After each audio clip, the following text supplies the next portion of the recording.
Besteiro se descartaba a sí mismo el pasado viernes y Feijóo anunciará en pocos días si vuelve a ser candidato para presidir la Xunta o emprende un camino hacia la empresa privada. Enseguida analizaremos hoy en Vía V el indefinido futuro político de los líderes de los dos principales partidos, aunque la imagen de la jornada ha estado hoy en Vigo. Los protagonistas, dos ministras, la presidenta de una diputación, varios concejales y un delegado del gobierno. Ministra, ¿me está escuchando lo que le digo? Sí, el ayuntamiento está aquí. Igual, Yo creo que el ayuntamiento tiene que estar ahí, eso no es importante. Venga, por favor, por favor. Sí, por favor. Ministra, no te preocupes. Esto no es Esto es normal. un gran día para Vigo, ¿no? Al final vamos a hacer esto después de 7 años. Presidenta. Presidenta. En nombre del alcalde de Vigo, Abel Caballero.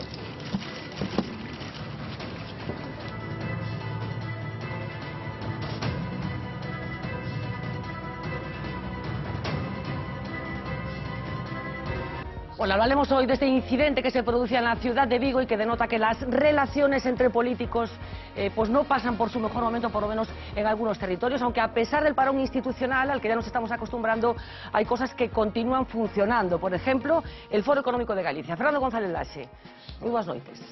Bueno, a semana pasada presentaban informe de conxuntura socioeconómica para falar do que aconteceu o ano pasado na economía galega. Imos ter ocasión de falar polo miúdo deste informe, pero se tiveras que definir as constantes vitais económicas do país de Galicia nestes momentos, como farías? A economía galega medra, que está xenerando emprego, pero avanzamos máis despacio que as comunidades autónomas máis dinámicas e alonsámonos da media española. É preocupante ese pero?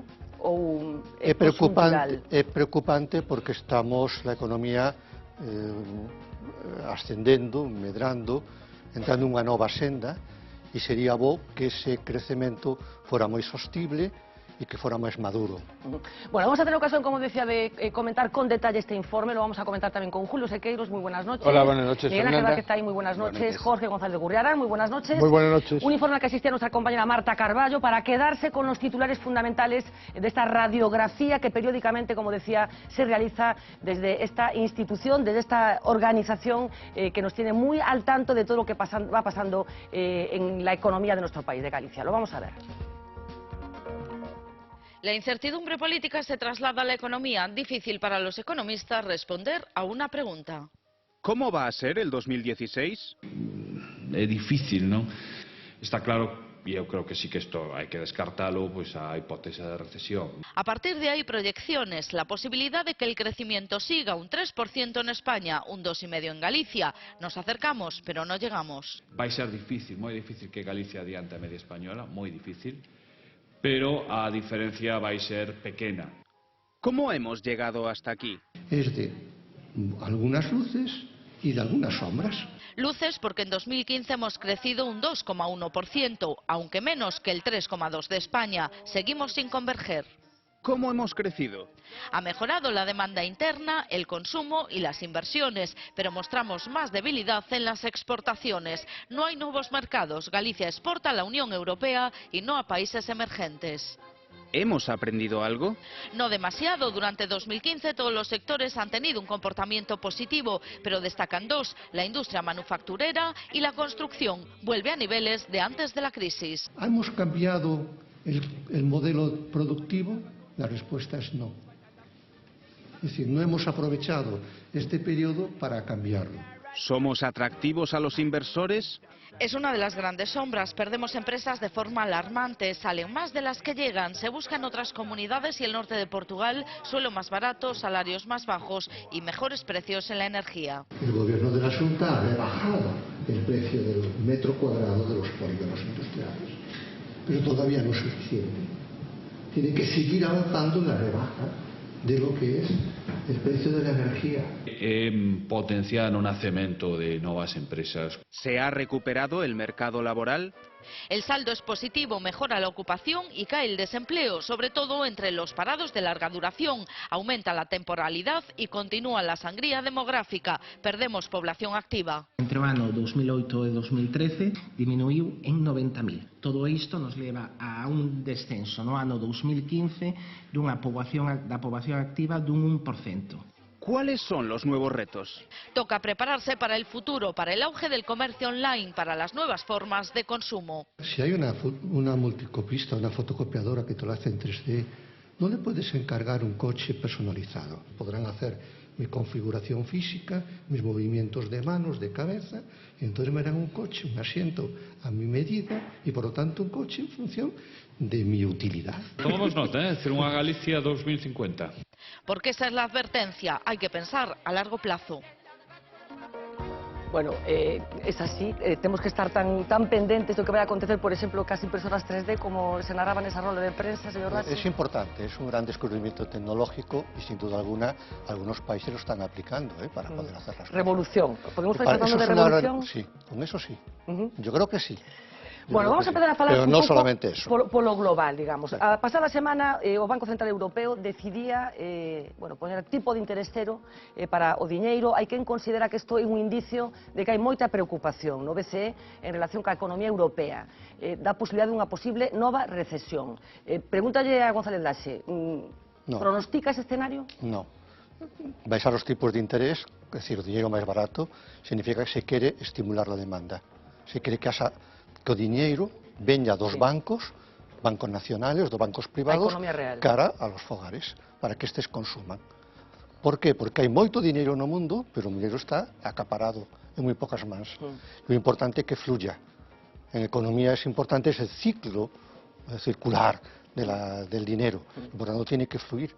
E o xeito máis fácil é con un tipo de interés máis baixos que estimulan a demanda. Pero non é un certo reconocimiento de debilidade da economía que necesita seguir sendo soportada, digamos, por estímulos... Es unha debilidade das políticas económicas dos gobernos, porque o Banco Central, xusto co FED, ou os outros bancos, están facendo a política que deben de facer los gobiernos. Bueno, vayamos a Galicia. Pregunta do millón que forma parte do que somos como país. ¿Por qué medra menos Galicia que España nestes momentos? Serían varias las razóns. Fundamentalmente, a primeira é porque nós temos un modelo productivo que non está preparado para medrar moito. Por exemplo, o sector industrial en Galicia representa cada vez menos, un 15%. Los pronósticos señalan que tiene que chegar a cadar o 20%. Nós estamos 5 puntos por baixo. Se nós non temos un sector industrial forte, dificilmente vamos a xenerar emprego ni vamos a exportar. A segunda, un tamaño de nosas empresas pequena, moi pequeno o tamaño de nosas empresas, que é moi difícil incorporar tecnoloxía. Por lo tanto, ser moito máis productivos. Terceiro lugar, a nosa productividade é moi baixa, por debaixo da media española. Entón, é moi difícil ter economías de escala ou ganar cartos. E, último lugar, para non enredar máis, nós temos un posicionamento externo en unos mercados moi concretos, para unos produtos moi específicos. Se nos quitan os vehículos e o textil e algo das conservas, a nosa propensión exportadora é moi baixa. Claro, pois a radiografía que estamos facendo é bastante preocupante, así no conxunto. Estamos falando dun sistema esclerotizado. Bueno, pero ao mesmo tempo que podemos decir isto como unha parte claroscuro, tamén podemos decir ventaxas que nos temos e que aínda que son potenciales e que aínda non desenvolvimos. Por exemplo? Nós temos como comunidade autónoma ou como rexión europea un territorio cheo de recursos naturales, disponibles, accesibles e a maior parte deles gratuitos. Que aí están, pero que... Que aí están e que non somos capaces de sacarlle proveito. Non digo os clásicos, pero poñamos por caso, pois todo a enerxía... Non digo os clásicos que tamén, supoño. Pero toda a riqueza mineira, ou toda a enerxía mareomotriz que pode salir do mar, o todo o conxunto de as algas ou del océano da parte de abaixo, todo eso, o aproveitamento da madeira. Nós temos moita riqueza aí que aínda non supimos pero por qué? explotar. Eu supoño que este diagnóstico que se está facendo non é novo. Non é novo. Sábese, dende hai tempo que a economía galega ten unha serie de problemas, falábamos de esclerosis, digamos, do sistema, e de potencialidades froito dun feito diferencial, que ten que ver con onde estamos. Por qué non se ten aproveitado ese feito diferencial? Pero por que, por exemplo, no sector forestal non somos quen de certificar a madeira?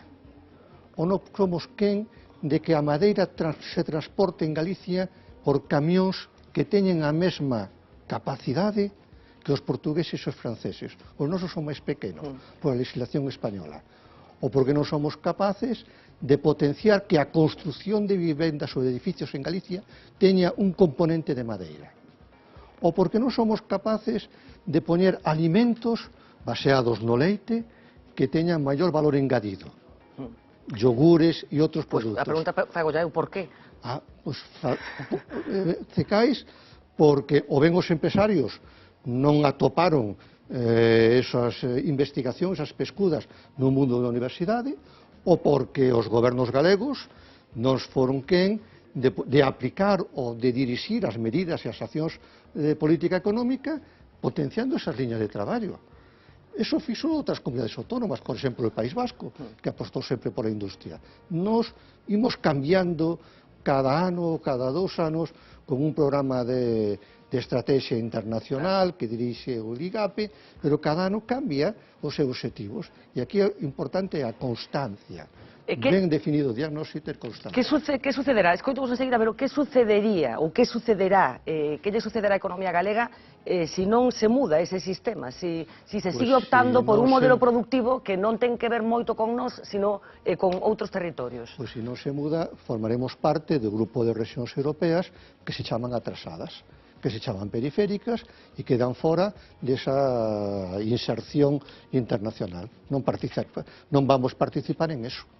Bueno, pois, a ver, hai máis cousas que teñen que ver co informe, pero quero empezar a escoitar o resto dos membros da mesa. Empezo por ti, Miguel. Eu non sei se estás de acordo con ese diagnóstico que fai González Laxe do que é Galicia e do que debería ser. Completamente. Eu creo que o problema galego non é unidireccional, non é unidimensional, ten moitísimas aristas, tanto o problema como as posibles solucións, non? E, por tanto, hai que buscarlle unha configuración poliédrica, non?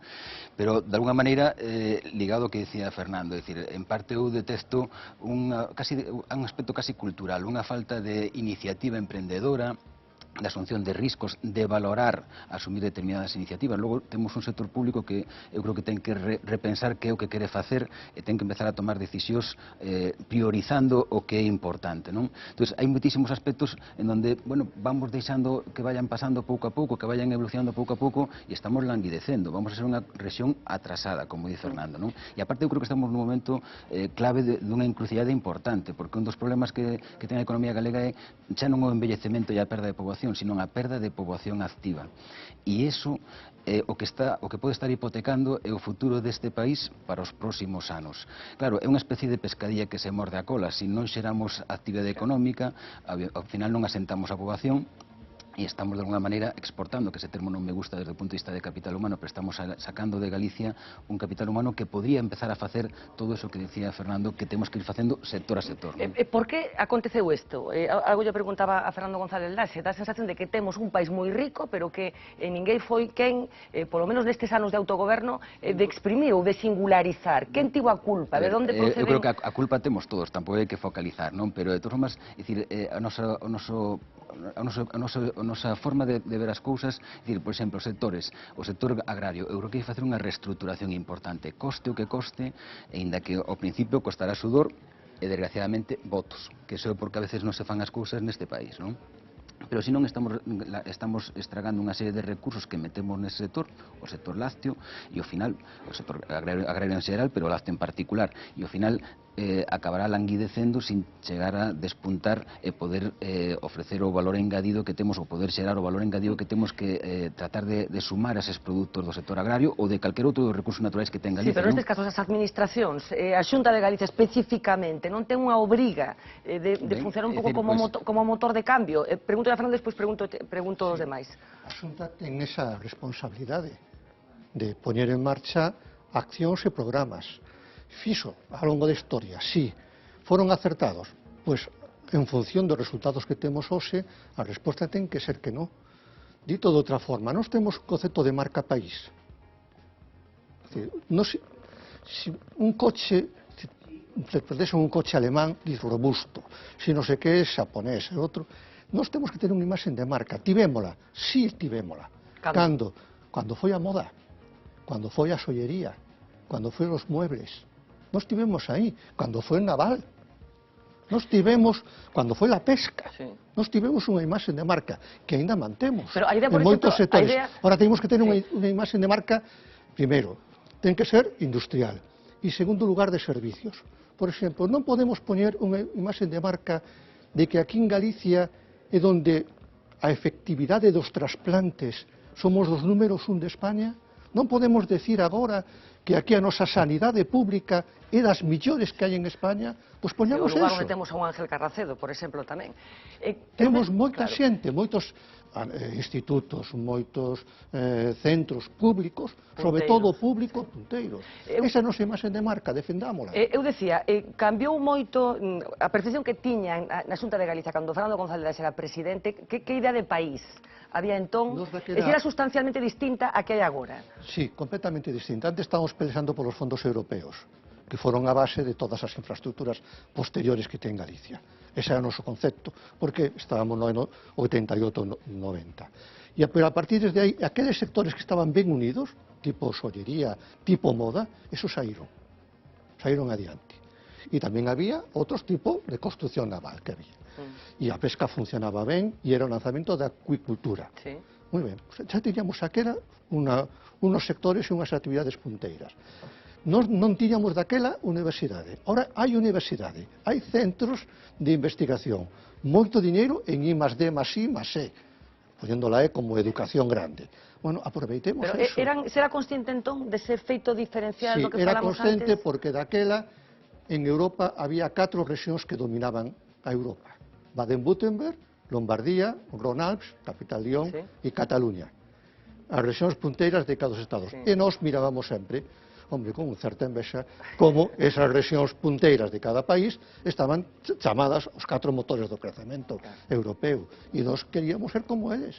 Por eso xogábamos con a Eurorrexión ou el Arco Atlántico. E nós perdimos ese concepto de Eurorrexión, perdimos o concepto de Arco Atlántico, non nos sabemos posicionar.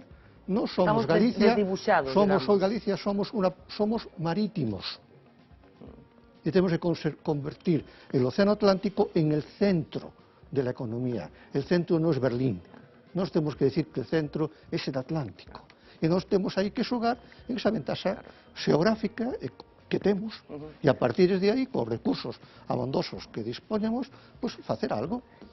Miguel Ángel, como non sei se comparte esta reflexión. En línea co que decía Fernando, é dicir, incluso a nosa posición xeográfica non a sabemos aproveitar. É dicir, estamos ubicados estratégicamente, e, sin embargo, pues, os nosos medios, os nosos transportes, pues, non somos capaces de artellar unha intermodalidade que permita combinar os distintos medios de transporte e aproveitar esta situación. Entonces, bueno, en línea co que decía Fernando, é dicir, fai 20 anos ou fai, xa cantos anos deso, fai 20 tantos, Fernando, moitísimos, non? É dicir, pues, claro, daquela miraban a Europa. Neste momento, antes marcaban a encrucillada, que era a perda de poboación e a perda de poboación activa.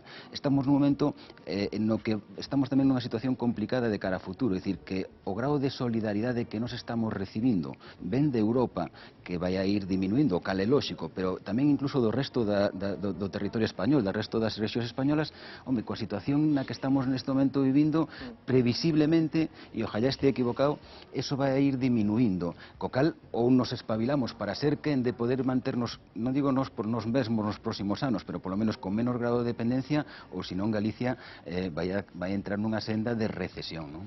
Julio Sequeiros, no sé si compartes un poco el diagnóstico que se está haciendo en la mesa. En cualquier caso, ¿quién tendría que liderar ese cambio de modelo productivo que parece que tanto Fernando como Miguel Ángel creen que se tiene que producir para aprovechar las singularidades de un territorio que no es exactamente igual al resto del Estado? Bueno, vamos a ver, yo, o sea, puestas así las cosas, lo que haría sería dividir claramente lo que son problemas en el largo plazo, que vienen desde los años 80 o incluso desde antes, de lo que son los problemas en el corto plazo, problemas de coyuntura, que es de lo que va el informe, ¿no? Hombre, si queréis hablar de largo plazo, por mí encantado. Podemos hablar de largo plazo ahora y después entramos en asuntos concretos. Estamos dando ese diagnóstico un poco de qué pasa. Mira, yo creo que que aquí, digamos, todo el proceso industrial, ¿no?, que se genera antes de la guerra civil en cierta medida, ¿no?, vinculado a las pesquerías y a la conserva y a la pesca, y que se desarrolla fundamentalmente después, incluso a partir de los años 60, es una industria básicamente de cabecera. Es decir, aquí están lo que son las primeras fases de los procesos productivos y lo que son las fases finales, como en cualquier otra parte del mundo, están ubicados cerca de los centros de consumo. Estamos. Es decir, a mí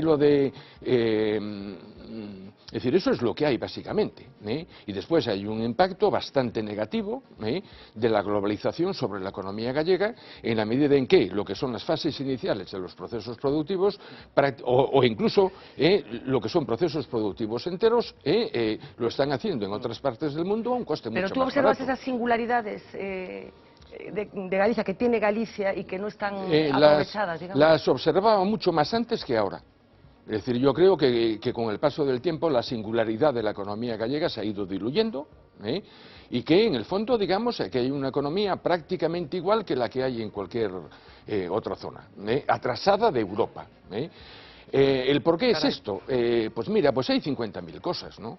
Estamos en Europa, en el fondo es una inmensa X, que tiene una punta en el Algarve y tiene la otra en el norte de Finlandia, y en el otro palo una punta en el norte del Reino Unido y la otra punta en Grecia. Y esos dos palos, ¿en dónde se cruzan? Se cruzan en Alemania. Eso es el centro del sistema, donde son los salarios más altos. ¿Por qué? Porque las economías de escala son mucho mayores. Es decir, yo traigo aquí unos datos que están sacados desde el año 80. Desde que empieza la autonomía, lo cual no quiere decir que la responsabilidad sea la autonomía. Esto viene desde mucho más atrás. En el año 80 nosotros aportábamos el 6% del PIB español, prácticamente durante, pues hasta el 86. Hoy estamos aportando, o sea, del 6 en el 5,1. Estamos hablando de 100.000 millones de euros menos. En el año 80 nosotros teníamos el 7,5% de la población española. Hoy tenemos el 5,9%. Es decir, como consecuencia de esto, la renta per cápita a principios de los 80 era el 80% de la media española y hoy es el 86,7%.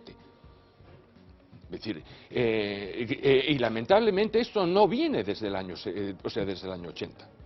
O sea, aquellos antiguos informes de la Renta Nacional de España y su distribución provincial que sacaba un banco, pues en el año 50 pues tenías prácticamente el 7% del PIB y tenías casi el 9% de la población. Es decir, esto y lo que tiene, digamos, de particular, es que no tiene nada de particular. Esto está ocurriendo en todas las regiones. Claro, no tiene nada de particular y no tiene solución, porque da la sensación de que tú estableces una especie como de inevitabilidad. Sí. Yo creo, digamos, que esto es consecuencia del mercado, del propio funcionamiento del mercado, básicamente a través de... Hay una especie de determinismo lo que tú planteas, que no hay ninguna capacidad para influir en tu posición en el mundo. Yo no conozco ningún caso. Y mucho menos de una región dentro de una economía nacional y un área monetaria que sobrepasa la economía nacional. Bretaña, en los años 80... Bretaña tiene la ventaja de que tiene París a 80 kilómetros. Bueno, no, claro. tiene otra ventaja, que el acceso del tren a Bretaña, es la única excepción, el territorio francés, es gratis. Es decir, no hay que pagar peajes en las autopistas francesas. Si vas a Bretaña, y los demás sí. Bretaña tenía prácticamente la misma renta, la misma participación en el PIB y en la población en los años 80, años 70, cuando tú y yo estábamos empezando a dar clase en la universidad. Y teníamos el modelo bretón, también por otros motivos, fundamentalmente políticos y culturales, como referencia. Y Bretaña apostó por varias cosas al mismo tiempo. Ventaja política, por un lado, pero hubo automóvil y desarrollaron muy bien todo el sector primario. y después las comunicaciones. Es cierto que está muy cerca de Londres, está muy cerca de París y está muy cerca de Rotterdam. Es cierto. Pues hombre, no son tres cosas que no son menores. Sí, pero también tuvieron accidentes de derrames de petróleo y crearon un gran centro. El Erika. Tuvieron y el Exxon y el bueno, y otro más, el Amoco Cádiz. Ah, justo. Sí, el Amoco El Cádiz. Erika fue mal embarcado. Y ahí crearon un centro, tienen un IFREMER, tienen muchas cosas. O sea, tú no que compartes ese cierto determinismo del que habla Julio. No, yo estoy de acuerdo con Julio que hay una X y que el centro es Alemania, eso es cierto. Sí. Si eso es cierto, lo que tiene que hacer un habitante de un territorio, digamos, fuera en el extremo de esa X, es luchar para que su modelo no caiga en esa desesperación. Porque uno de los problemas o en sería ese que forma parte, que es un país atlántico dentro de una concepción mediterránea de la economía, ¿o no? Yo digo que hay países que desarrollándose en función de la maritimidad tienen opciones. Por una razón muy sencilla, porque el 85% del comercio mundial se realiza por vía marítima. Entonces, el de larga distancia. El comercio mundial, Julio, es decir, hombre, normalmente lo que van a hacer son larga distancia y después hay intermodalidad. Aprovechemos eso. Fundamentalmente. Y aprovechemos eso. Es decir, mira, yo te digo una cosa, lo tengo pensado muchas veces. O sea, todo el tema que ya salió aquí del famoso arco atlántico, etcétera, etcétera. Que generó muchas esperanzas y literatura, Dice, bueno, en el fondo, digamos, la cosa es muy sencilla. O sea, el arco atlántico, digamos, o sea, dicho en plan bruto, es una alianza de los perdedores, capitaneada por Fraga en aquel momento, al menos en las etapas iniciales, que trataba de contrapesar a nivel político. El alcalde de Burdeos, pero bueno, que era fundamentalmente el que lo capitaneaba.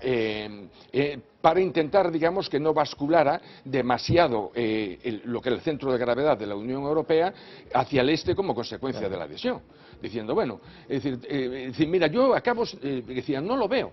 Es decir, yo veo todo esto como o sea, son las leyes del mercado, por decirlo de alguna manera. Es consecuencia obvia del capitalismo, la concentración de la actividad económica y de la población en muy pocos espacios, que son los que en el momento de partida cuentan con ventaja. Pero tú estás como renunciando a la capacidad que todo el atlantismo tiene de posicionarse, ¿no? Entonces, ¿cómo explicas entonces el fenómeno de Ortega?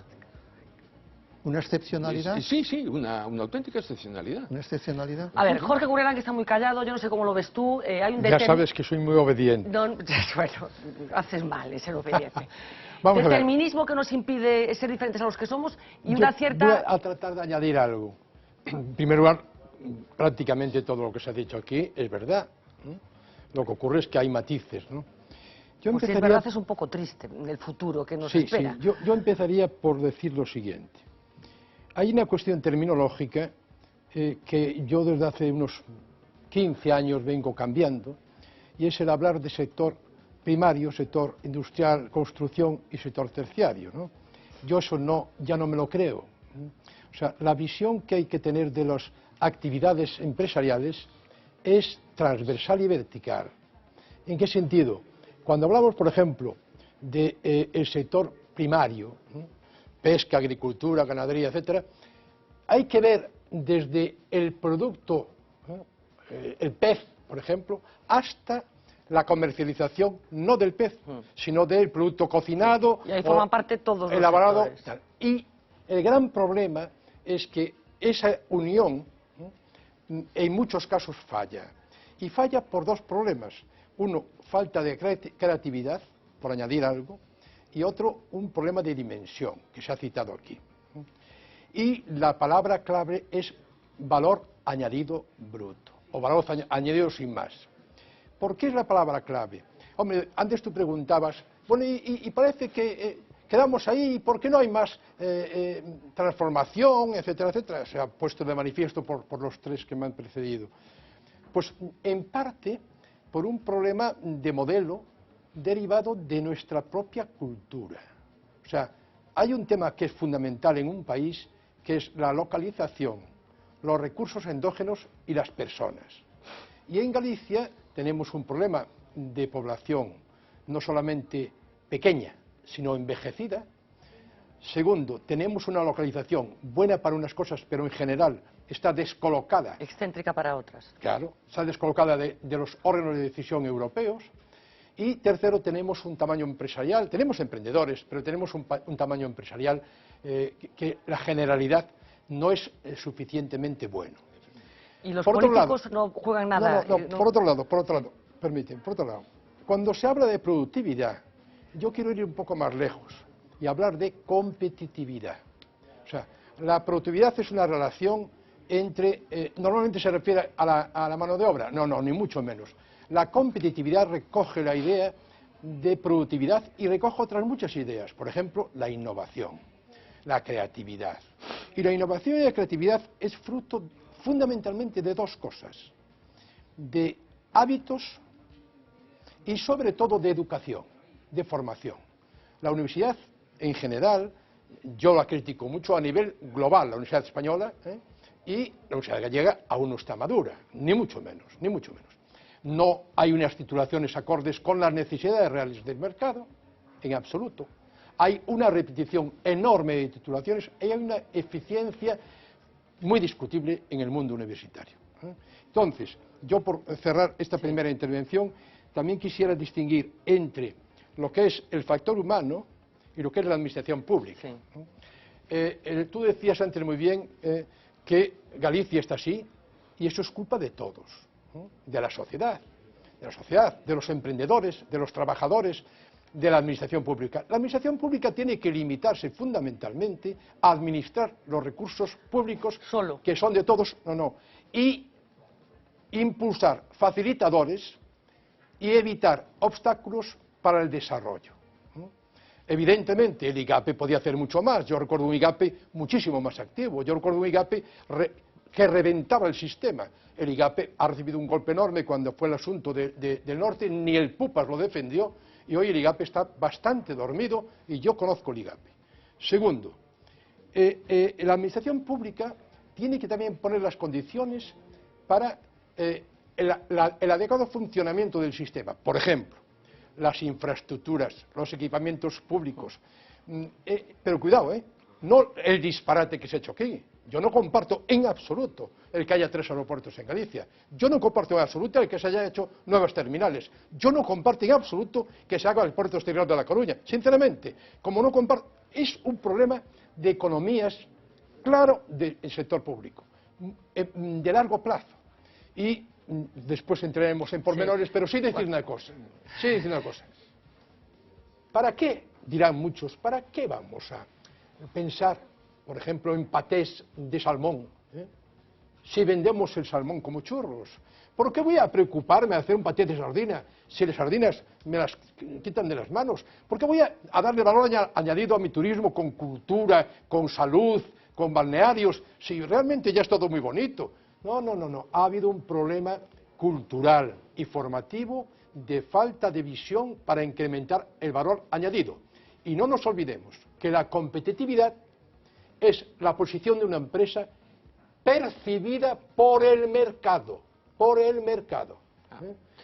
A ver, Julio, ¿queréis decir algo? Diciendo, mira, lo que es el debate sobre la economía gallega, yo creo que está lleno de prejuicios, ¿no? y de ideas equivocadas, ¿no?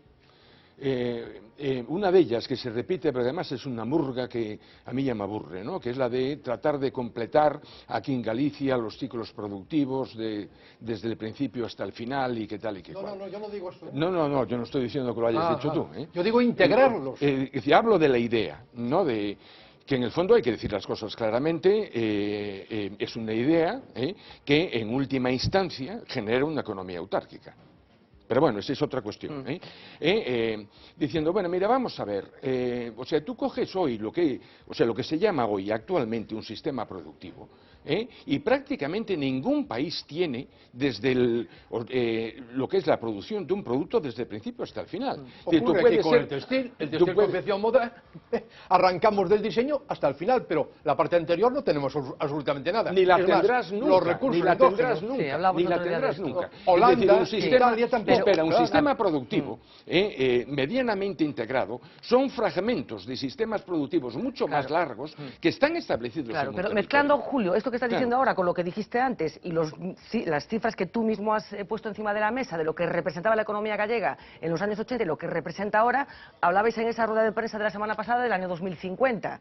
¿Qué queda? ¿Qué le contamos a los niños que estamos criando en nuestras casas? ¿De qué va a ser Pues esto? mira, yo honestamente, si en el 2015 somos el 5,9 de la población española, en el 2050 seremos el 5. O el 4,8. Y si estamos aportando el 5,1 del PIB, en el 2050 aportaremos el 4,5. O sea, que hay que ir marchándose de aquí. No, hay que llegar a esa conclusión. O sea, no hay que marcharse. Es decir, yo creo, digamos, que lamentablemente el sistema funciona así. A ver, es que me gusta que no estés de acuerdo, porque estaba a punto de levantarme y ya marcharme. A ver, yo quiero hacer un apunte. A ver, espera. Desde la Julio, guerra civil hasta a ver, Miguel Ángel y después Miguel Ángel. A ver, vamos por partes. A ver, yo quiero matizar un poco, yo no estoy de acuerdo con algo de lo que decía antes Julio. Es decir, es verdad que nuestra situación geográfica no nos ayuda, pero en el mundo en el que vivimos hoy, sobre todo teniendo en cuenta nuestra posición desde el punto de vista marítimo, no es tan importante la localización geográfica como lo era hace muchos años. Yo creo que es mucho más importante el factor humano, la innovación. Antes, cuando hablábamos de valor añadido, no significa completar toda la cadena, pero obviamente mejorar los sistemas de producción y de innovación, y el factor humano en ese caso es fundamental. Yo lo que vemos siempre con la economía gallega, cuando analizamos la economía gallega, es siempre compararnos con la economía española, lo cual es lógico porque es el primer nivel de economía en el que estamos inmersos.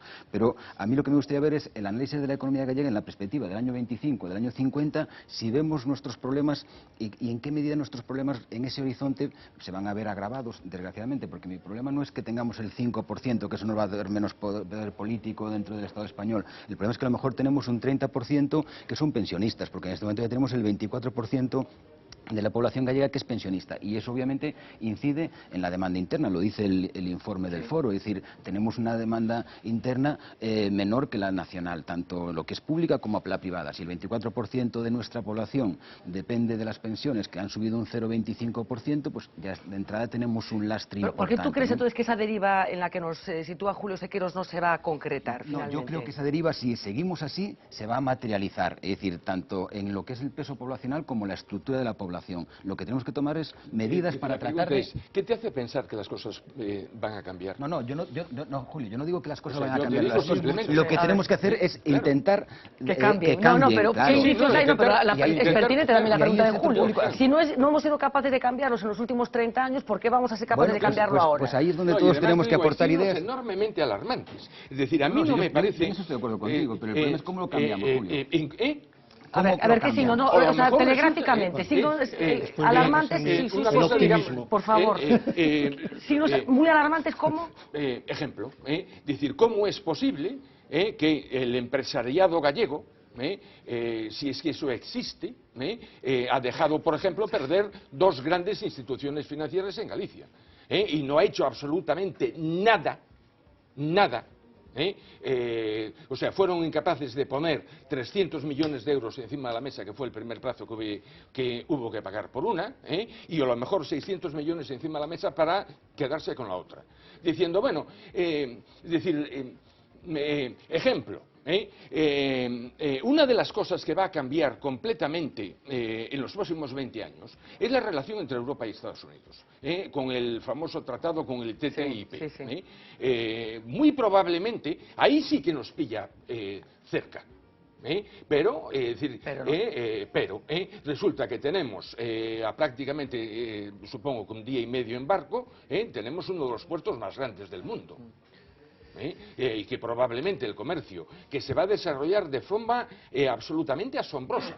O sea, lo que es, digamos, el crecimiento de las interrelaciones entre la Unión Europea y Estados Unidos, te hablo de 4 o 5 años, cuando ya esté firmado y eso esté en marcha, va a ser impresionante. Es decir, ahora eso se va a hacer desde lo que son ya los grandes puertos hoy en día. A ver, claro. Parte positiva, que Fernando me dice que va a ser capaz de convencernos de que esto nos atrapa. Y después Jorge. Yo me rebelo contra la pasividad y evidentemente contra la inercia negativa, Julio, de verdad.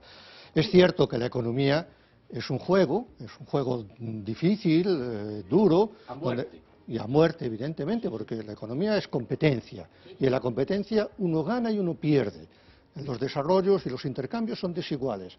Por eso existen las fuerzas centrípetas, las que tú haces referencia. Sí, hay unas fuerzas centrípetas que te obligan o tienden a que todo se concentre. Eso es cierto. Pero, evidentemente, si yo admitiera todo eso, entonces yo cojo y me voy, con mi familia me voy al núcleo central. No sé si me voy a Stanford o me voy a Heidelberg. Y me quedo aquí en La Coruña y estoy encantado. Bueno, pero si tuvieras 20 años a lo mejor no pensaba lo mismo. La gente joven, mis hijos primero, la gente joven se marcharía y la persona innovadora, con ganas de emprender, también. Entonces yo creo que, primera cuestión, hay que rebelarse contra eso, por lo menos mentalmente. Claro, no, pero ¿qué indicios? Porque Julio es muy oportuna la pregunta. Los indicios, ¿qué te lleva a pensar que esto va a cambiar? Digo yo que, en primer lugar, comparto algo lo que dice Jorge. Las administraciones han dejado de ser, o tienen que dejar de ser, entes pasivos para ser agentes activos. El administrador, el alcalde, el presidente de la Junta, no es una persona que esté allí para recibir, no. Es una persona que tiene que coger la maleta y como un comercial, ir a buscar y abrir mercados y a vender su producto. Eso está claro. Bien, no lo estamos haciendo, por tanto, hay una cosa que se puede hacer. Otra cosa que se puede hacer, y que a mi juicio enlaza con lo que decía Jorge. Jorge exigía que nuestras actividades fueran productivas, competitivas, y innovadoras y creativas. Te voy a poner un caso, que es posible hacer. Un sector de los que tú decías del siglo XIX, las conservas. ¿De qué se nutren? De un recurso que no tenemos, por lo tanto que tenemos que importar, que es el peixe. No lo tenemos, no tenemos una zona económica exclusiva, una parte. Por ejemplo, los atunes, ya te pongo los atunes. Por ejemplo. Y tenemos nuestras fábricas de conservas, la 1, la 2, la 4 y la 5 de España. Atún. Claro, eso lo importamos. Pues mira, es un recurso que no es nuestro y sin embargo le estamos dando un valor añadido importante. ¿Qué le podemos dar de creatividad? Imaginémonos que en ese atún que vendemos, en esa lata, le pongamos un producto que nos mejore pues la caída del pelo o la osteoporosis. Es decir, hagamos un producto biomédico. Sí, lo que ha pasado con los yogures y con todas estas cosas. Exactamente. Sí. Bueno, eso pero se yo, puede Fernando, hacer. no me quiero Eso poner es ahora del creativo. lado pesimista, pero tú estás planteando posibilidades, que supongo que todos nos podríamos poner a plantear aquí. Pero lo que te preguntaba, Julio, es, ¿tú observas indicios que te inviten a pensar que todo esto va a suceder? Y algo que no ha sucedido en las últimas décadas. Claro, teniendo en cuenta el contexto político. Claro. Yo veo indicios ¿Por qué eres optimista? No, ¿Por qué eres porque optimista? veo que hay empresarios innovadores. Y hay empresarios que tratan de posicionarse. Eso sí que los hay en Galicia, muchos. No, ¿Y la administración pública que tiene que ir a vender la ves también? No, esa no la veo. No, esa no la veo. No, porque aparte... Pero empresarios innovadores sí que los veo. Sí que los estoy Jorge, viendo. ¿tú dónde estás? Cada vez los veo ¿En más. qué lado? En la madera también los veo, con los conglomerados, con las maderas. Eso también lo veo. Claro, pero habláis de las deslocalizaciones que se han producido en los últimos meses. Lógico, ¿no? pero también el empresario gallego que va a invertir en Perú, lo veo correcto. Que está construyendo allí un puerto, lo veo correcto, porque va a crear su brand holding a nivel internacional. A ver, Jorge. Vamos a ver. Pues entonces, ¿En qué lado me pongo? No, yo, vamos a ver, primero reconozco la realidad, o sea, Galicia está divergiendo con relación a España y a Europa. Antes de la crisis, Galicia, si Europa ponemos el 100 como la media europea, Galicia estaba rozando el 90-91%. Hoy está otra vez en el 82%. O sea, esto dice algo porque la crisis fue para todos, ¿no? Claro. Por otro lado, si el PIB de Galicia, vamos a decir, privado era de 43.000 millones antes de la crisis, 51.000 el total, el público y privado, bueno, pues estamos todavía en los 4 puntos por debajo de entonces. Todo esto es malo. El paro, pues el paro en términos relativos creció, porque con relación a España había un diferencial mucho mayor. Todo eso es verdad, ¿eh? Y sobre todo lo que más me preocupa es el tema de la población. Ese es un tema muy serio. Hablamos aquí hace unos días. Ahora bien, yo quisiera matizar ¿por qué entonces, a pesar de todo, eres positivo? El positivo es el siguiente.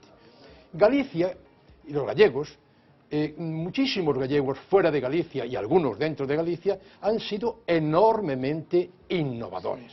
Han sido capaces de conquistar mercados. ¿Qué ocurre? Que la idea de innovación no debe de limitarse a la idea de producto.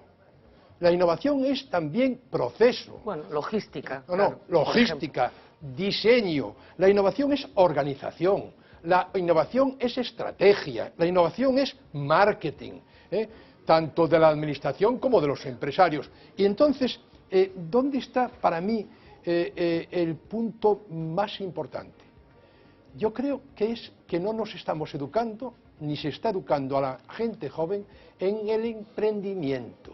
Pues no será porque no sé de la matraca. No, pero porque no, desde que llegó la crisis no se habla de otra cosa. La universidad no estuvo nunca, ni está todavía, orientada al emprendimiento. Es una mentalidad de empleado, mentalidad de funcionario. Es la tendencia y la relación, o sea, la participación del mundo empresarial en los programas universitarios es nula. He dicho nula, no he dicho poca, he dicho nula. No han sido llamados nunca para el planteamiento de los planes de estudios. Y, sobre todo, hay un tema, y es que para mí hay unas grandes inercias, y hay un fallo cultural grande que es en el tema de la cooperación. Ahora bien, yo creo en el futuro. Un momento, déjame poner 3 ejemplos. Mira, la construcción, que fue el soporte y lo será, del PIB un 20% o más, ¿no? La construcción, hay que pensar en una construcción diferente, en una construcción avanzada. Sí. Decías tú antes el tema, la construcción es una locomotora que tira de la madera, tira del textil confección, tira de las rocas ornamentales. Claro, pues habláis todo el rato de lo que debería ser. Hubo un momento, hubo un momento que Galicia exportaba bloques de granito. Hoy Galicia exporta e importa bloques de granito. Hoy cualquier empresa transformadora de rocas ornamentales tiene un panel de oferta de más de 90 productos. Y aquí se corta mucho bloque que viene de fuera. Y también, por ejemplo, la construcción tira, pero la construcción ya no puede ser en Galicia una construcción de peonaje. Tiene que ser una construcción de diseño, una construcción de excelencia, una construcción de calidad-precio extraordinarios. Porque tenemos un paisaje fenomenal. Tenemos una ordenación del territorio catastrófica. Tenemos demasiados poderes por el medio, demasiados municipios. Pero yo creo firmemente que si existiese, por ejemplo, por citar el lácteo, has citado lo de los yogures, en Galicia seguimos hablando siempre de que somos el 40 y tantos % de la producción láctea española. No llegamos al 20% del valor añadido bruto de la cadena de la leche. La ganadería de carne. Galicia produce un ganado estupendo. Y irá más el ovino, el caprino, el bovino. Sin embargo, la transformación de carne se hace en Cataluña. Pero seguís hablando de lo mismo, que en el fondo se está haciendo un diagnóstico bastante parecido al que Y yo, como creo que todo eso, es que si fuese imposible, pero como todo eso es posible, y creo en que hay muchísimos gallegos dentro de Galicia, y sobre todo cuando se encuentran fuera de Galicia, capaces de tener esa capacidad creativa, innovadora y cooperativa, yo creo en que hai solución. A ver, eu quero ser realista e obviamente ao mesmo tempo optimista de cara ao futuro en liña co que di Fernando.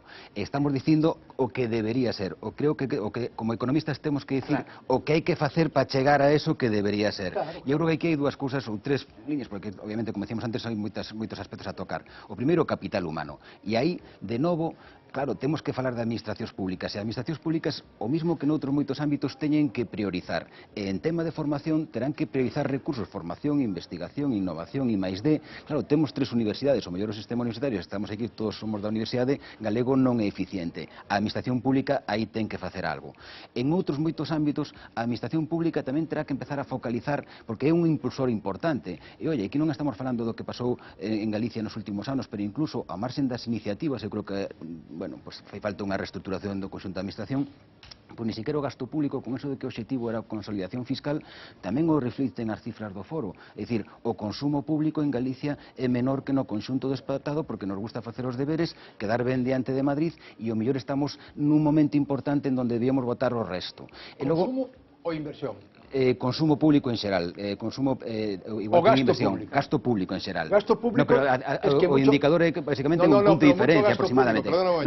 Pero mucho gasto público que se hace en Galicia está domiciliado en outro sitio, No, gasto de administracións públicas é o que firma que é o que está contabilizado. E en todo caso, despois, dende o aspecto cultural, porque é verdade que o capital humano é importante, eu creo que as administracións e o conxunto da sociedade, eu creo que aí se está avanzando, falase moito de emprendemento, pero é verdade que logo se materializa pouco. Aspecto de cooperación, de colaboración, o decía antes Jorge, porque ao final, si queremos que as nosas empresas poidan despuntar no exterior, aquí en Galicia temos unha cultura de que, bueno, preferimos ser cola de cabeza de ratón que cola de león, non? E aí, desgraciadamente, a forma de medrar as empresas vai ir, ao menos inicialmente, por un aspecto colaborativo, que logo podan acabar integrándose, senón non poden competir ni en clave interna ni en clave externa. Dejadme un momento. ¿Cuántas bodegas hay en Galicia? Bodegas de vino. Muchísimas. Sí, bueno, es uno de los sectores... Con presencia. Es uno de los sectores que probablemente ha hecho mejor los deberes en estos años. Atomizado totalmente, que está totalmente atomizado. En 20 años ¿cómo ha va a ir cambiado? una bodega a un mercado a exportar si tiene una producción de 15.000 botellas? ¿Pero de qué estamos hablando?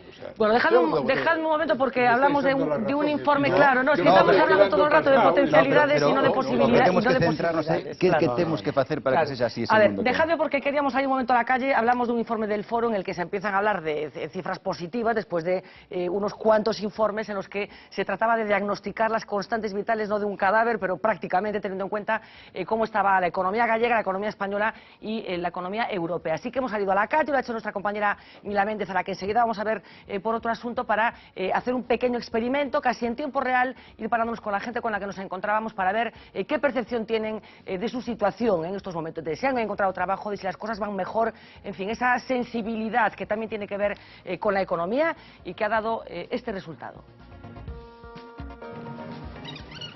En estos últimos meses para mejor, me puedo comprar más lo que quiero. Mi madre se puso a trabajar, que antes no trabajaba.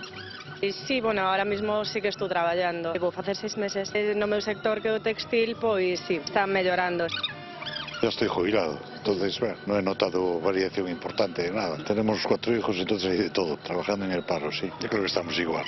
¿Qué ha cambiado? Que tenía trabajo y ahora no tengo. El restaurante en el que curraba no había mucha afluencia de gente, se curraba bien durante el verano, pero bajo la temporada, invierno un poco y enero, pues chao. Cerró el lugar y yo estoy en el paro. Ves que la gente pasea, pero no ves que las tiendas están muy petadas. La crisis no se va a superar hasta que cambie la política económica, ¿sabes? Si te ahorcan, te ahorcan, te ahorcan. ¿Yo cómo voy a gastar si no tengo dinero para gastar? A contratos como van saliendo, pero bueno, igual. Eu o noto polas tendas que hai, que van pechando, outras abren, pero pechan un pouco rato. Eu non vexo que a cousa mellore. Tampouco consigo aforrar, porque a cousa vai cada vez máis cara. Estoy empezando a trabajar otra vez. Temporal. Siempre temporal. Busco lo que puedo. Los salarios son cada vez más bajos. Trabajan mucho más horas. Muchas horas de Dios. Yo no suelo ahorrar. No puedo, no puedo. Yo trabajo temporal, claro, indefinido no. Indefinido es muy difícil para conseguirlo, muy difícil. Tienes que estar bien de tiempo para que te hagan indefinido. Pero a ver si mejora, Ahí estamos.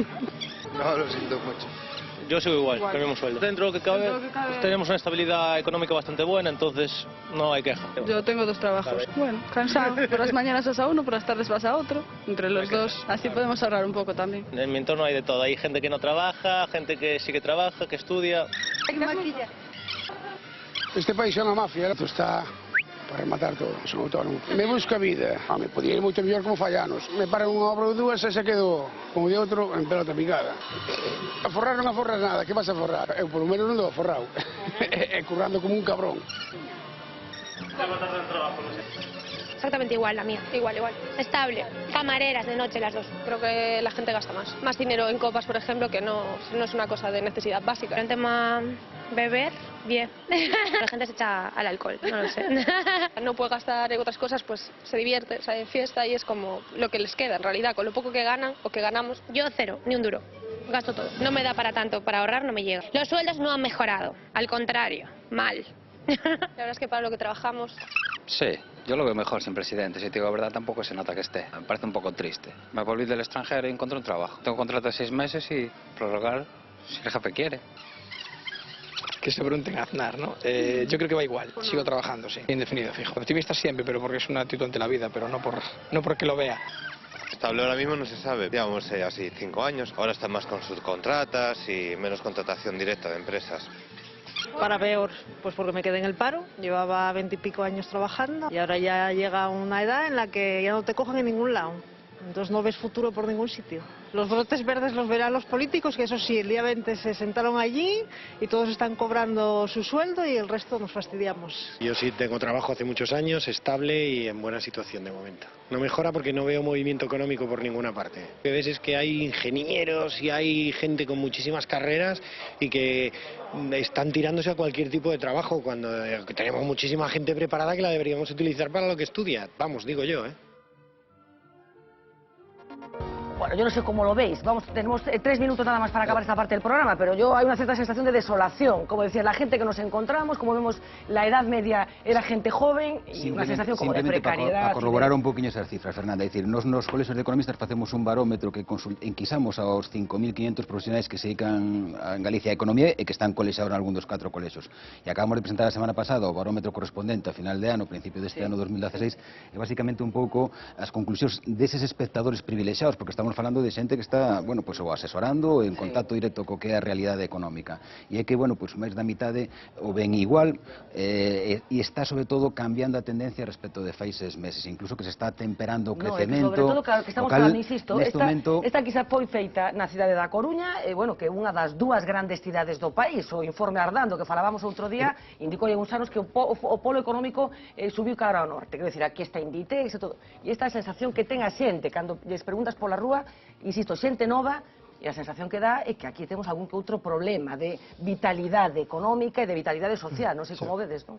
Nos pusemos aquí el índice de confianza empresarial e do consumidor, e tamén de subir este último trimestre está estabilizado o tirando cara. Bueno, pois aquí entón, xa para rematar, enlazo co outro asunto que hai que comentar tendo en conta as circunstancias. Está influindo a situación económica, a situación política, a situación de inestabilidade, de incertidume en todo este panorama? Canto aguante temos, digamos? En algunas actividades sí, en aquellas que están vinculadas a administración, contratos de obra pública ou de servicios sí, pero en el mundo empresarial que está posicionado fora, nin lle vai nin lle ven. Es decir, pode actuar tranquilamente sin eso. Empeza a ver... Agás o temas vencellados con Bruselas, Bueno, no, decisións de investimento que da fora atracción de capital exterior a Galicia, bueno, ao conxunto do Estado español, aí sí que empeza, algúns despachos empezan a manifestar que empeza a ver... Es decir, en España, o sea, prácticamente, digamos, desde septiembre, o sea, desde el verano, o sea, desde el último verano, cuando ya venía el proceso electoral, que no se sabía muy bien y tal y cual, hay una especie, todos quietos a ver qué pasa aquí, ¿no? Porque se están tomando, o sea, hoy por ejemplo aparecía prácticamente en todos los telediarios, un gran ayuntamiento que le pone la prueba a las constructoras y a los pisos, ¿no? Diciendo, bueno, mira, aquí empieza a haber ya no solo inestabilidad política, sino inestabilidad jurídica. A ver, Jorge, ¿tú crees que es importante, que es urgente que se dirima qué va a pasar con el gobierno del Estado? Yo creo que sí, que es muy importante. O sea, yo creo que la situación actual es una situación que no añade nada, sino que resta, y que en este momento además está incrementando sensiblemente la inestabilidad y la incertidumbre. Y las expectativas son las que marcan las decisiones económicas. Y cuando no hay expectativas o no las puede haber, porque no sabes qué va a pasar, evidente, en cuanto a política fiscal, un montón de cosas que se ven afectadas por lo que decíamos antes de facilitadores y obstáculos de la propia administración pública, evidentemente que sí. Y es más, yo creo que en el caso de toda España, pero en el caso de Galicia, dentro de esta aparición de fuerzas de políticas nuevas y emergencias, es una lástima que en Galicia no sea genuinamente gallega, sinceramente, O sea, que la emergencia no haya sido puramente gallega y sea absolutamente, iba a decir, canibalizada por una cosa que hay por ahí en Madrid. Pero déjame terminar. Estás haciendo del bloque, una cosa que quería, poco a poco, Jorge. No, del bloque no. Eres el nuevo Bautista. Una corriente gallega. Y yo desde luego también quería lanzar una idea positiva, muy corta. Yo creo en lo que yo llamaría núcleos de impulso. Pensé que ibas a decir núcleos irradiadores, que No, diría Íñigo Errejón. núcleos de impulso. ¿A qué me refiero? Igual que critico en plan genérico la universidad, tengo que decir que en las universidades gallegas hay unos núcleos, hay unos grupos extraordinarios. Hablaba antes de Carracedo, por ejemplo. En el mundo empresarial, igual que decimos que hay empresas totalmente a la subvención, pero hay unos núcleos empresariales tremendos. Entonces, lo que hay que hacer es poner la lupa, no café para todos, bajo ningún concepto. Hay que optimizar los recursos de todas, y no se puede, por ejemplo, voy a poner un ejemplo muy concreto. La plataforma de empresarios y profesores universitarios. Claro, que es lo que permite... Debatiendo para saber, para que esos condicionales que estaban sobre la mesa se concreten. Iba a reivindicar que lo que se pretende y se está discutiendo hace 15 años y el foro lo está llevando a la práctica es esa triple hélice, que es administración, empresa y universidad. Ahora bien, nosotros no tenemos administración, tenemos periodistas. Medios. Bien. Pero podemos tener entidades. No, simplemente decir que hay que aprovechar lo bueno.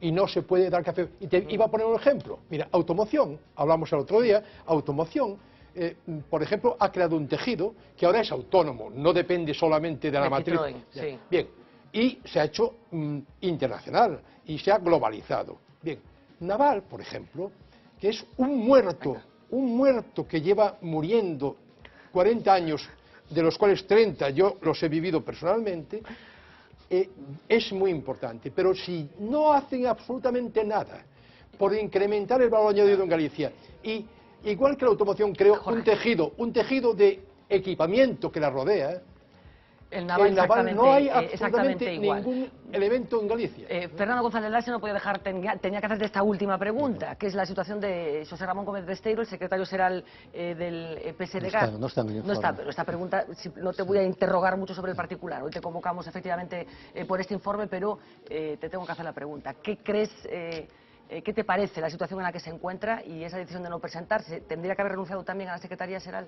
Es lógica que no se presente y yo creo que los socialistas debemos de ir siempre mucho más allá de todos los códigos éticos que estén. O sea, que tendría que no ser secretario general también.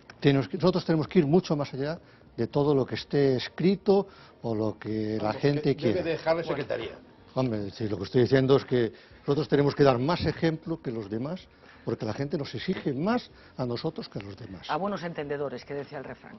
Julio, Miguel Ángel, Fernando, Jorge, muchísimas gracias a los cuatro. Ha sido apasionante la conversación que hemos mantenido y vamos a continuar hablando de cosas apasionantes. Hablábamos de economía, que saben que siempre está muy presente aquí en nuestro programa, pero hoy tengo el honor de presentarles una nueva sección que esperamos, aquí una persona que tengo sentada yo, que sea de interés para todos. Seguro que lo van a conseguir porque la primera entrega, Mila Méndez, muy buenas noches. Buenas noches, Fernando. Es estupenda. Sí. ¿De qué hablamos? Quisimos empezar con algo muy humano, que es que nos pasa a todos los humanos, a mí me pasa mucho, tengo la piel muy blanca, y es que nos sonrojamos. Puede parecer como algo muy banal, pero lo cierto es que no hay respuesta a una de las preguntas, que es ¿para qué nos sonrojamos? ¿Qué función tiene? Bueno, vamos a explicar por qué esto de por qué nos sonrojamos, porque la gente me dice, ¿por qué me estaban hablando estas chicas de por qué nos sonrojamos? Sí. Bueno, es una nueva apuesta que queremos hacer para entrar en un territorio, hablábamos de economía, este es otro territorio distinto que es el de nuestros cuerpos. El del cuerpo. Que suceden en el cuerpo humano, algunas de las cuales son muy apasionantes. Se trata de ir buscando cosas que nos suceden a todos y siempre descubrimos muchas cosas. Exactamente. Así que la primera entrega, como decías, es ¿por qué nos sonrojamos? ¿Por qué nos ponemos colorados? ¿Qué has descubierto en esta investigación que has hecho? Mira. Pues he descubierto que sí podemos saber por qué nos sonrojamos, aumenta la vasodilatación de la piel. La explicación química, física. Esa la tenemos, pero lo que me parece curioso es que desde Charles Darwin no se sabe para qué función tiene. Charles Darwin explicó en su teoría de la evolución que los seres humanos fuimos evolucionando para mejorar un poco, ¿no?, nuestra supervivencia. Y sin embargo aquí hay algo que puede ser como un defecto porque nos delata. Por eso se dice eso de que la cara es el espejo del alma y la verdad es que lo es, porque aunque no queramos decir que una situación nos avergüenza o nos pone en una situación incómoda, pues lo decimos sin querer, porque es algo que que no lo podemos controlar. Y bueno, hay otros animales que cambian de color, pero es por una función. Por otros motivos, precisamente casi por los contrarios, claro, ¿no? Para protegerse, para protegerse. Y somos los únicos, los humanos, que lo hacemos como una expresión. Una expresión involuntaria. Una expresión involuntaria.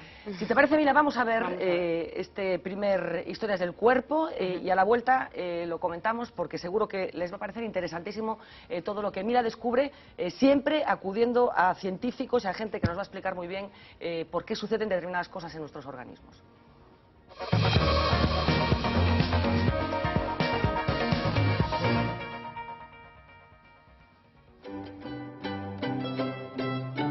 Todavía no puede ruborizarse. Ella tampoco, es un bebé. Ella lo tiene difícil porque con los años esta respuesta fisiológica disminuye, sobre todo en el caso de los varones. Hay algo en lo que los humanos sí podemos presumir de originalidad. Somos los únicos animales que nos sonrojamos, sobre todo si tenemos la tez clara y somos mujeres. Un simple halago puede desatar la reacción, también una situación incómoda que nos avergüenza, nos deja en evidencia, sentimos el riesgo de estar desprotegidos. Poñémonos colorados porque hai un aumento do fluxo de sangre que chega á nosa cara. Isto ocurre como consecuencia da activación do sistema nervioso simpático. Como a cara ten unha pel moi finiña, é moi sensible, ten moitas terminacións nerviosas, ademais ten unha alta irrigación sanguínea, é moi evidente na cara o fluxo sanguíneo. Se este aumenta, poste colorado. Se ese fluxo disminúe, por algunha razón, entón é cando nos quedamos pálidos. Inda que o mecanismo é sinxelo, o concepto de ponerse colorado é moi complexo. Tes que ter consciencia de ti, tes que ter consciencia da situación na que te atopas e tes que ser consciente de que esa situación pode ter riscos. E iso non é algo que os animais sexan capaces de facer. ¿Y qué es el sistema nervioso simpático? Pues el que rige todos nuestros actos involuntarios. Es autónomo, por lo que no tenemos nada que hacer. O que fai é liberar adrenalina, e a adrenalina é a que ten todos esos efectos sobre o organismo. Dilatación da pupila, contracción de esfínteres, desvío de sangue cara aos músculos. É un sistema que funciona de forma involuntaria, de forma automática. El actívase en determinadas situacións e non podemos evitalo. Esta reacción momentánea se convierte a veces en obsesión. Pode chegar a ser unha cousa extrema, como calquera emoción. Es la eritrofobia, el pánico social a sonrojarse y que puede llevar al que la padece a su aislamiento. Y sí, se puede operar. Trátase cirúrxicamente. Hai que cortar o nervio simpático que inerva a parte superior do tronco. Seccionado o nervio simpático, pois é certo que non se ruborizan ou non se ruborizan tanto. Tengo la impresión de que te ruboriza, señor gran artista. No me imagino a Monsieur Monet ruborizándose. Él pinta paisajes. El rubor, del latín ruber, rojo, nos desnuda. ¿Qué utilidad tiene esto para nosotros? Porque está claro, o mecanismo fisiolóxico está claro. Para que absolutamente para nada. Existen teorías que defienden que nos hace más sociables. El que nos observa colorados empatiza mejor con nosotros, pero también tienen lagunas. Por ejemplo, ¿qué sucede si aplicamos esta teoría a las personas negras que no se ponen coloradas? Pero tamén se ruborizan. Se un mide o fluxo sanguíneo con aparatos que determinan o fluxo sanguíneo, vese que tamén hai ese aumento de fluxo. Sin embargo, non é algo que se vexe externamente, por lo tanto, para estas persoas non tería ningún significado de ruborizarse. El mismísimo Charles Darwin investigó este efecto, al que le dedicó un capítulo en uno de sus tratados y al que definió como la más humana de las expresiones. No encontró respuesta a la pregunta de ¿para qué sirve? Para el naturista británico y para nosotros sigue siendo un misterio de la evolución. Sempre se tende a ver a evolución como algo finalista. Temos esta capacidade para... Non, temos esa capacidade e despois usámola para algo. Pero a evolución non é finalista nunca. Sabemos que al principio la humanidad era negra. Se trataría entonces de una sensación íntima que hemos perdido.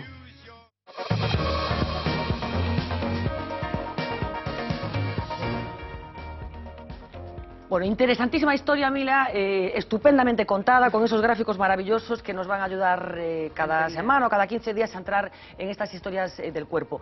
Mientras estábamos viéndolo, yo por segunda vez me comentabas que hay un para qué, un para qué que tiene que ver con por qué nos ponemos como un tomate, pero también para qué nos ponemos como un tomate, que es como vulgarmente nos referimos a esta reacción del cuerpo. El para qué es lo que aún no se ha sabido responder, lo estudian tanto los psicólogos como los biólogos. ¿Para qué nos ponemos rojos? porque se supone que evolucionamos para saber sobrevivir mejor.